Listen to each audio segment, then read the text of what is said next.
रविंद्रनाथ टैगोर को। इसका भी हमने एक शॉर्ट नोट्स ही बनाया है, जिसमें हम सभी जानते हैं कि गुरुदेव की उपाधि उन्हें मिली है और वो सबसे ज़्यादा साहित्यकार के रूप में प्रसिद्धि पाई है उन्होंने। लेकिन साहित्यकार के साथ साथ उनकी धार्मिक नैतिक आस्थाएं, साथ साथ उनका अंतर्राष्ट्रवाद, मानववाद, उसके साथ साथ राजनीति में भी उनकी जो अगर कहें कि इनडायरेक्ट रूप से जो उनका योगदान था उसको भी नकारा नहीं जा सकता है। इसके साथ साथ वो गांधी जी की तरह अहिंसावादी भी रहे। तो इन सारे पुट को लेके जब हम बिहार के एग्जामिनेशन पॉइंट ऑफ देखते हैं, बिहार के मेंस एग्जामिनेशन को देखते हैं, तो उसमें यह प्रश्न बन सकता है कि रविंद्रनाथ के टैगोर के विचारों को कैसे हम कंसाइज रूप में लिख सकते हैं, या उनके किसी एक विचार को लेके अगर प्रश्न पूछता है तो उस पर भी जब हमारे पास मैटर रहेगा, जब टॉपिक्स रहेंगे तो हम उसको डील कर सकते हैं। क्योंकि हम इस सेशन को यहाँ से स्टार्ट करते हैं कि उन्होंने साहित्यकार के रूप में उनकी जो आत्मकथा है, उस जीवन स्मृति, इसका हम शुरुआत में इसकी चर्चा ज़रूर करेंगे कि जीवन स्मृति के रूप में उनकी आत्मकथा को लिया जाता है। बचपन से ही वो अपना एक लघु लेखन शुरू कर चुके थे, क्योंकि उनके परिवार में इस बात की चर्चा होती रहती थी। उनका परिवार ही ऐसा था कि वह साहित्य से परिपूर्ण था, साहित्य से संपन्न था, और उनके परिवार के द्वारा जो मुख्य पत्रिकाएं प्रकाशित होती थी उसमें तत्वबोधिनी पत्रिका और साधना पत्रिका थी। बचपन में रविंद्रनाथ टैगोर अपनी परिवार की इन पत्रिकाओं में अपना जो भी लेखन लिखते थे उसको प्रकाशित करवाते थे। इनकी अन्य रचित पुस्तकें हैं शैशव गीत, भानु सिन्हा, ठाकुरेर पदावली। ये इन्होंने अपनी भाभी कादम्बरी देवी को समर्पित किया। चूँकि ऐसा माना जाता है कि रविंद्रनाथ टैगोर अपनी भाभी कादम्बरी देवी से बहुत ही प्रभावित हुए थे और उनकी कहीं ना कहीं प्रकृति प्रेम के प्रति या फिर साहित्य के प्रति रुचि की वो प्रेरणा स्रोत थी। तो अपने किशोरावस्था में जो लिखी प्रमुख उनकी पुस्तकें थी शैशव संगीत और भानु सिन्हा, ये उन्होंने अपनी भाभी को समर्पित किया। क्योंकि 1880 में कादम्बरी देवी की मृत्यु हो गई, उसके बाद उन्होंने जो कविताएं और संग्रह किया उसको हमने प्रयास किया है कि एक लिस्ट बना सके, एक कंसाइज रूप में उसको निकाल सके, ताकि इनकी व्याख्या या इनके विषय में थोड़ा भी आप अपने एग्जामिनेशंस में लिख सकें। सांध्य गीत, सांध्य संगीत जो उन्होंने लिखी, वह अपनी पीड़ा, जो एक जिनको हम अपना प्रेरणा स्रोत मानते हैं, जब वो इस दुनिया से चले जाते हैं तो उससे संबंधित जो आत्मवेदना उत्पन्न हुई, इसको इन्होंने सांध्य संगीत में 1882 ईस्वी में वह प्रकाशित किया, उसमें उकेरा है। लेकिन 1883 ईस्वी में उन्होंने प्रभात गीत लिखा, जिसमें प्रभात गीत में इनके प्रकृति प्रेम की भावना स्पष्ट रूप से झलकने लगी और यह स्पष्ट होने लगा कि इनका प्रकृति के प्रति कितना अधिक लगाव है। कोरी ओ कमल प्रथम काव्य संग्रह था जो 1886 ईस्वी में प्रकाशित हुआ था। रुद्रचंडा, वाल्मीकि प्रतिभा और विसर्जन, ये इनके 3 नाटक थे, यह भी 1886 ईस्वी में ही प्रकाशित हुए थे। इसके साथ साथ बाउथा कुनारनाथ नीर, राजश्री और चोखेर बाली, ये 3 उपन्यास थे जो 1887 से 1893 ईस्वी में प्रकाशित हुए थे। गल्प गुच्छा, इसी काल में उनकी कुछ लघु कथाओं का संग्रह था। मानसी और सोनार तरी 1890 ईस्वी में इनकी कविताएं रही। और चित्रा, नैवेद्य, कणिका, कल्पना, इस तरह की कई रचनाओं को इन्होंने प्रकाशित किया। इनकी प्रमुख और बहुत चर्चित उपन्यास 1910 ईस्वी में प्रकाशित हुआ, जिसका नाम गोरा था। और इसी वर्ष इनकी जो विश्व प्रसिद्ध रचना है, जिसके लिए इन्हें नोबेल पुरस्कार से सम्मान मिला, वह था गीतांजलि, जो कि 1910 ईस्वी में प्रकाशित हुआ था। तो इस प्रकार टैगोर की साहित्यिक रचनाओं का एक संकलन करने का हमने प्रयास किया है। और ये गीतांजलि को जो 1910 में प्रकाशित हुआ था, 1913 ईस्वी में उसके लिए उन्हें नोबेल प्राइज मिला था। और जब हम आएंगे कि रविंद्रनाथ टैगोर के धार्मिक और नैतिक विचार पे, तो धार्मिक रूप से टैगोर के धार्मिक विचार और नैतिक विचार, इसमें ईश्वरानुभूति को एकमात्र मार्ग सौंदर्यानुभूति है। टैगोर का मानना था कि ईश्वरानुभूति का एकमात्र मार्ग सौंदर्यानुभूति है और ईश्वर है इसलिए प्रकृति है, यह तो हम मानते हैं, लेकिन प्रकृति है इसलिए ईश्वर है, यह एक नई अवधारणा थी। और प्रकृति से संबंधित कई सवाल थे कि क्या जो यह सौंदर्य है यह वास्तविक है, वस्तुपरक है, या इसका अपना है, या फिर यह कौन सी सत्ता है जिसके संपर्क में यह सौंदर्य की एक वास्तविक है।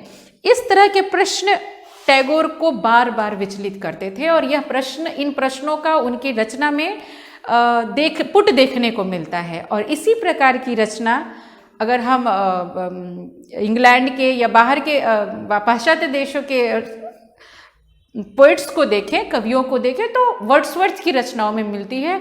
और इस प्रकार की रचनाओं का जो उत्तर, इस प्रकार के प्रश्नों का उत्तर वर्ड्सवर्थ को तो शायद नहीं मिल पाया, लेकिन माना जाता है कि टैगोर को उनके दर्शन के माध्यम से मिला, क्योंकि प्रकृति प्रेमी जो थे उन्होंने जो दार्शनिक आस्थाएं थी वो उनके वेदांत दर्शन में, ऐसा कहते हैं कि उनके वेदांत दर्शन में इस प्रकार के प्रश्नों का आंसर मिला। क्योंकि रचनाएं इनकी वर्ड्सवर्थ से भी मिलती थी, इसलिए हम इनको अगर कहीं तुलनात्मक रूप से चर्चा करनी हो प्रश्नों में, तो हम कह सकते हैं कि टैगोर की रचनाएं पाश्चात्य कवि वर्ड्सवर्थ से बहुत मिलती जुलती हैं। अब हम देखें कि इनकी दार्शनिक आस्थाएं जो थी वो विशुद्धाद्वैत पे थी, वो शंकर के अद्वैतवाद पर आधारित नहीं थी, वो रामानुज के विशुद्धाद्वैत पर आधारित मानी जाती है। कभी कभी यह माना जाता है कि वो मायावाद की ओर अग्रसर होते हैं, मायावाद की ओर बढ़ते हैं, क्योंकि इनका मानना है कि जो माया होती है वह क्षणिक नहीं होती, उससे आनंद की अनुभूति होती है। वो माया से आनंद की अनुभूति का ये आकलन करते हैं, यह इन्हें शंकर से अलग करते हैं। उनका मानना था कि do not close up your heart, अपने हृदय के कपाट को बंद ना करो। और यही उनकी जो प्रेम की अवधारणा हुई, यह उनके प्रेम के महत्व को उजागर करता है कि हम अपने हृदय के कपाट को हमेशा खुले रखें। प्रेम की उनकी अवधारणा को अगर हम देखें, प्रेम के उनके मान्यता को देखें, तो वह दो रूप में स्पष्ट होता है, प्रकृति प्रेम और देश प्रेम।